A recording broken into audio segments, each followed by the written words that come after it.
yoga classes, you'll hear the term Mula Bandha come up.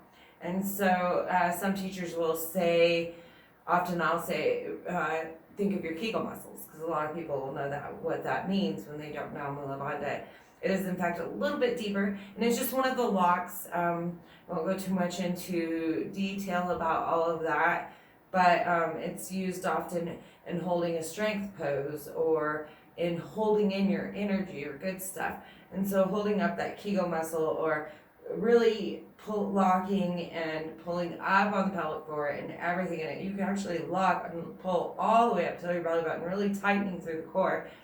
It's just a thing that we often do when we're holding our breath or holding a pose.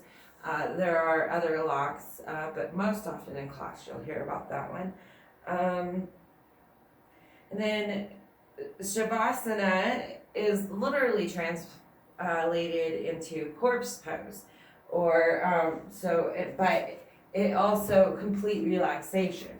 So corpse pose, you lay on your back, you find my hair's in my way, find complete comfort.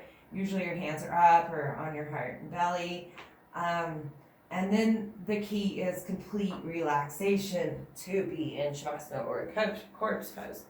And because of that, we often go into that complete relaxation corpse pose into class. So you hear a lot of teachers, myself included, kind of slang use the word Shavasana as the last quick meditation at the end of class. Because a lot of times in a yoga class, you'll have a last minute to 5 of breath work and meditation type things. And my cat just walked in the window and surprised me by making funny faces.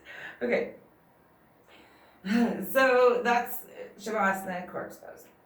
Let's see. Well, I was thinking about the Mula Bandha. All reminded me of a lot of times you'll hear tighten your core or bring the belly button to the spine.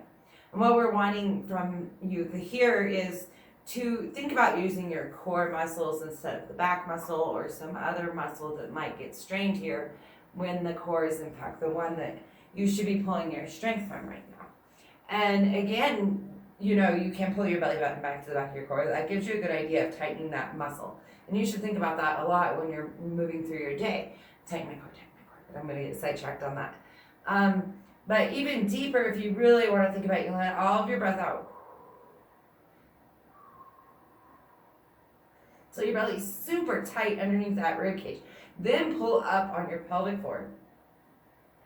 And then really deep in there, you'll feel something. That's the deepest abdominals. So you're really tightening that deep core muscle.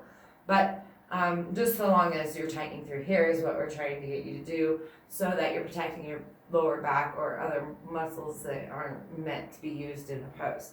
Or oftentimes we'll tell you to let those shoulders come down. Sometimes you're doing this to protect your neck. If you know that in your body, go ahead and fill it out. You just want to make sure you're not creating more strain all the way through your body by keeping these shoulders crunched up. And in a lot of poses, it's best to roll them down into their sockets and kind of lock into a nice location there. But dropping your shoulders down is another one that you'll hear often. And you should do that right now if you don't have a reason, but your shoulders are crowding or your jaw's tight. Let it all down or it'll give you a headache. I think that's mostly the basic work you'd hear during class. Different teachers, like I said, will pull out different words on you. As far as poses, some will throw English and Sanskrit. Very few teachers teach in only Sanskrit. And even that word I pronounce often a little funny. Don't rely on me for pronunciation ever either. Anyway, I hope you enjoyed today's little talk on words you might hear in your first yoga class. Have a beautiful day. Namaste.